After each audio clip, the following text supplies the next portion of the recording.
भगवान पृथ्वी को नापने लगे हैं और किस प्रकार से पृथ्वी नापते हैं प्रभु, ऐसा ही परीक्षित महाराज कि उस विश्वरूप की माया ने और सूरज के अंश ढांपे डारे और तीन ही कदम की गिनती में हर ने तीनों लोग नाप डारे, तीन ही कदम की गिनती में।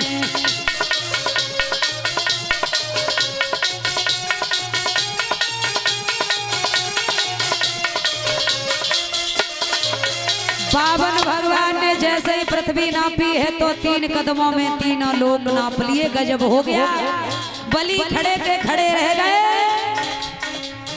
प्रभु बोले खाता खत्म हुआ। भगवान बोले अब क्या करोगे? 3 कदम में तीनों लोग नप गए, अब आधा कदम कहां से लाओगे? तो भगवान मुस्कुरा करके बोले सुनो बलि, प्रभु बोले खाता खत्म हुआ, थोड़ी सी रकम और दे दे। प्रभु बोले खाता खत्म हुआ,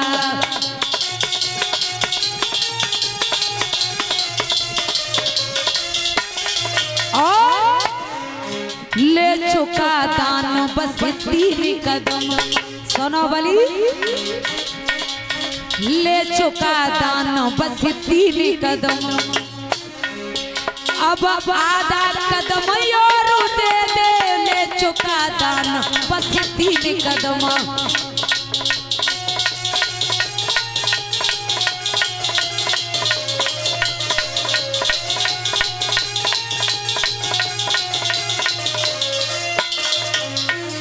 भगवान ने जैसे ही पृथ्वी नापी तो 3 कदम में तीनों लोग नप गए। बलि खड़े के खड़े रह गए। ये क्या हो गया है? और एक बात और बता दे महाराज, विद्वान लोग कहते हैं कि जब भगवान ने अपने कदमों से पृथ्वी नापी है तो 3 कदमों में तीनों लोग नप गए और 1 कदम विष्णु भगवान का ये ब्रह्मलोक में पहुंचा है। तो ब्रह्मा जी ने इनका पैर का अंगूठा धो करके अपने कमंडल में रख लिया था। वहीं से गंगा जी की उत्पत्ति हुई है महाराज। अब बावन भगवान ने कहा कि आधा कदम और शेष है, कहां से लाओगे? बलि ने कहा चिंता करने की जरूरत नहीं है, हम अपनी पीठ नपा देंगे और हमारी पत्नी है ना विंध्या, दोनों लोग मिलकर के पीठ नपा देंगे तो तुम्हारा आधा कदम पूरा हो ही जाएगा। बोले ठीक है चले जाओ, पूछ करके आओ कौन सी ऐसी स्त्री होगी, कौन सी ऐसी पत्नी होगी जो पीठ नपाने के लिए तैयार हो जाए। बोले ऐसी मेरी पत्नी नहीं है। बोले तो जाओ पूछ करके आओ। आज बलि विंध्या के पास में पहुंचे हैं। कहा प्यारी एक बात कहना चाहती है। बोले क्या कहना चाहती हो? बोले कुछ छोटे से महात्मा दरवाजे पर आए हैं और 3.5 कदम पृथ्वी मांगी और मैंने दरवाजा भर दिया है और उन्होंने जब अपने कदमों से पृथ्वी नापी है तो 3 कदम में तीनों लोग नप गए, आधा कदम और शेष है। क्या आप हमारे साथ में अपनी पीठ नपाने के लिए तैयार हो? तो मैया ने कहा कि तुम तो ऐसे पूछने के लिए चले आए कि जैसे कि मैं किसी की पत्नी हूँ। मैं तुम्हारी पत्नी हूँ, इस शरीर के टुकड़े टुकड़े कर दो फिर भी कोई गंभीर नहीं है। बोले अच्छा? बोले हाँ। आज मैया विंध्या को साथ में लोए है और लेकर के बावन भगवान के पास में आए। और जब बावन भगवान के पास में आए तो आज विंध्या ने कहा कि प्रभु हम कुछ कहना चाहते हैं। बोले क्या कहना चाहती हो? कहो। बोले धन बड़ा है या धन? आज भगवान बात में फंस गए, कहने लगे धन और धनी में नौकर और मालिक जैसा रिश्ता होता है, धन नौकरी के समान होता है। विंध्या ने कहा तो तुम्हें शर्म आने लगी? सुबह से शाम हो गई, मेरे पिया को परेशान किए हो। अब भगवान बात में फंस गए, कहा कि आप हमसे वरदान मांग लो। तो विंध्या ने कहा हम ऐसे भिखारी से क्या मांग सकते हैं, जब खुद भिखारी बन करके हमारे दरवाजे पर खड़े हो, मेरे पिया को सुबह से परेशान करे खड़े हो और हमारी पीठ नापवे के लिए तैयार रह गए, तुम्हें शर्म नहीं लगी है? ऐसे भिखमंगा से हम कुछ नहीं मांग सकते हैं, मांगे तो मेरे पिया मांग सकते हैं। कहा कोई बात नहीं, आप मांग लो। तो बोले ठीक है। आज बलि ने कहा प्रभु हमें ज्यादा कुछ नहीं चाहिए, केवल इतना दे दो कि जिस दरवाजे से हम देखें वहां केवल आप ही नजर आए। और विद्वान लोग कहते हैं परीक्षित महाराज बलि के 52 दरवाजे थे। अब जिस दरवाजे से बलि देखते हैं उस दरवाजे से भगवान नजर आने लगे। अब जल्दी जल्दी निगाह घुमाना प्रारंभ किया है तो भगवान जल्दी जल्दी नजर आने लगे, कहीं दाएं कहीं बाएं, कहीं आगे कहीं पीछे। भगवान तो कबड्डी सी खेलने लगे। काफी समय हो गया, मैया लक्ष्मी ने विचार किया कि भगवान कब के गए हैं, अभी तक लौट करके नहीं आए हैं, पता नहीं कहां चले गए हमको छोड़ कर। अब खोजते हुए लक्ष्मी मैया आगे बढ़ी तो देव ऋषि नारद ने देखा, आवाज लगाई, कहा मैया। बोले हाँ। बोले कहां जा रही हूँ? बोले लाला। बोले हाँ मरे में जा रही हूँ पास मैया। मरो काय को ले चाहती हूँ, काय के लिए मरे बे के लिए जा रही हूँ, बात बताओ। बात कर कछु बात होती तो मैं बताती।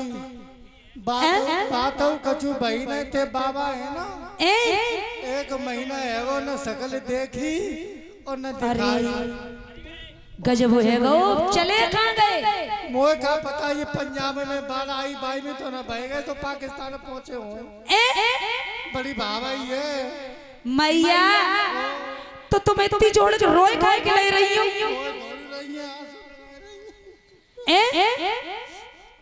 मैंने कछु नहीं कही और तो पता नहीं कहाँ बिलमाए गए। मोए लगा तुझे सब आंखें के आंसू तुम्हें समझ याद मन में जाए रहे चिपक रहे कावा बहुत तेजी से। अब तो आंखों में आंसू आता हूँ ना, खोरी रो रही है मैं तो। मैया अब तुम चुप हो जाओ, अब तुम चुप हो जाओ और तुम पिताजी को खोज पे जा रही हो। बिना ढूंढ रही है कहूँ मिल जाए। अच्छा वैसे तू धरती दुनिया में घूमत रहा तो तूने कहूँ देखे? मैया कछु ना पूछ, हम तो अभियाल ही देख के आए रहे, अभियाल ही तुरंत ही। ए लला नारद मोई बताए दे, मेरे पेट में तसल्ली नहीं बन रही, कहाँ है? अच्छा बता लला ना। सीधी चली जाइए, कहाँ? नाक की सीधी चली जाइयो, इधर उधर मुड़ियो ना। आओ आओ। बलि के दरवाजे पे देखियो जानी कबड्डी सी खेलता है। कबड्डी? हाँ। जिन्हें कौन सा गोल्ड मेडल जीतने तो समा कबड्डा खेले भी गए। अब मोए पतो ना है मैया, हम तो अभी हाल ही आए, हम तुम्हें सजा रहे थे बतलाए वे काज के मैया को बतलाए आए, हमें बड़ो कष्ट भाव, इतनी जल्दी जल्दी कबड्डी सी खेल रहे, कहूँ इधर कहीं बेदर कहीं बेदर कहीं दाएं कहीं बाएं भाग रहे बुरी तरीके से, हमें बड़ो कष्ट है। पहरेदारी? हाँ जल्दी चली जाओ।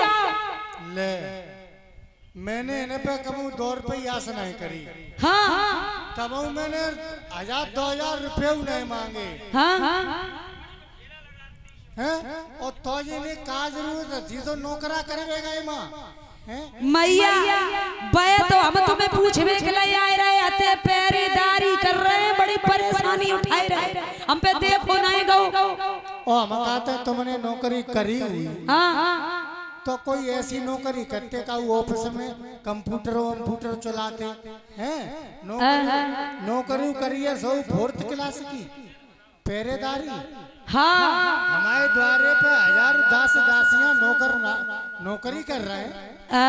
जब डुकराने यंत्र ना कटाई दे तो कटी गई ना। आज आंदे इन्हें घर है इन्हें की मैंने चटनी सी ना बच दे। अबे घर ना आएंगे तुम जल्दी पहुंचो भाई पहुंचो। वो जाने पर हाँ जाऊंगी। चली जाओ जल्दी जाइयो, देर मत लगाइयो। वैसे हमें लगता को न जाती। हाँ लेकिन ये कौन सा त्योहार आ रहा है? अच्छा जी त्योहार, अच्छा रक्षाबंधन को त्योहार। आज लक्ष्मी मैया वहां से धीरे धीरे चल देती हैं और सावन को महीना है परीक्षित महाराज। इधर जब बलि ने देखो है तो विचार कियो है कि देखो कितनी सुंदर कऊ की बहन चली आ रही है। तो लक्ष्मी मैया वो भाव